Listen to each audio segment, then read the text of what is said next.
James bond 007. 1962 October 5ஆம் நாள் முதல் ஜேம்ஸ் பாண்ட் திரைப்படமான டாக்டர் நோ வெளியானது.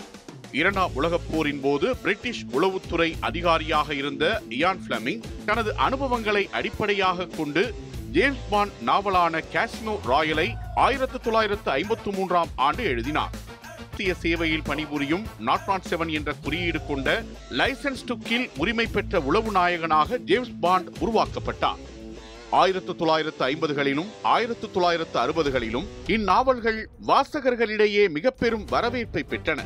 இதனைத் தொடர்ந்து 1961 ஆல்பர்ட் ஆர் புரோக்கோலி என்பவரும் ஹாரி சால்ஸ்மேன் என்பவரும் இணைந்து இயான் புரொடக்ஷன்ஸ் என்ற நிறுவனத்தை உருவாக்கி ஜேம்ஸ் பாண்ட் கதைகளை திரைப்படங்களாக்கும் உரிமையை பெற்றனர்.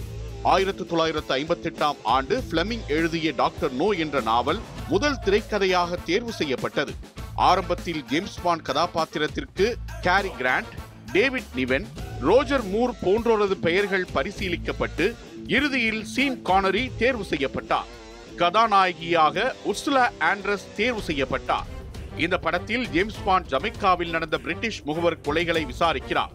இறுதியில் ஸ்பெக்டர் அமைப்பின் உறுப்பினரான டாக்டர் நோவின் உலகளாவிய சூழ்ச்சியை எப்படி முறியடிக்கிறார் என்பதே இந்த படத்தின் கதை. அதிரடி காட்சிகள், பாண்டின் கவர்ச்சி, ஸ்டைல், அழகிய பெண்கள், வில்லன்கள், ஹைடெக் சாதனங்கள் ஆகியவற்றின் தனித்துவமான கலவையால் இந்த படம் பார்வையாளர்களை ஈர்த்தது. ஹனி ரைடர் கதாபாத்திரத்தில் நடித்த உர்சுலா ஆண்ட்ரஸ் கடற்கரையில் வெள்ளை பிகினியில் வரும் காட்சி உலக சினிமாவின் வரலாற்றில் மிக புகழ்பெற்ற காட்சியாக மாறியது. மான்டி நார்மன் இசையமைப்பில் பாண்ட் தீம் இசை இந்த படத்தில் முதன்முதலாக ஒலித்தது. டாக்டர் நோ மிகப்பெரிய வெற்றியடைந்து வசூலில் சாதனை படைத்தது. இதன் வெற்றியால் பாண்ட் திரைப்படங்கள் தொடர்ச்சியாக வெளிவரத் தொடங்கின. பாண்ட் திரைப்படங்கள் 1960களில் பனிப்போர்க்கால உளவு உலகின் நடவடிக்கைகளை பிரதிபலித்தன. பாண்டின் குணாதிசயங்கள், ஸ்டைலான உடை, தொழில்நுட்ப சாதனங்கள், பாண்ட் கேர்ள்ஸ் போன்றவை உலகளாவிய அளவில் ரசிகர்களை ஈர்த்தன.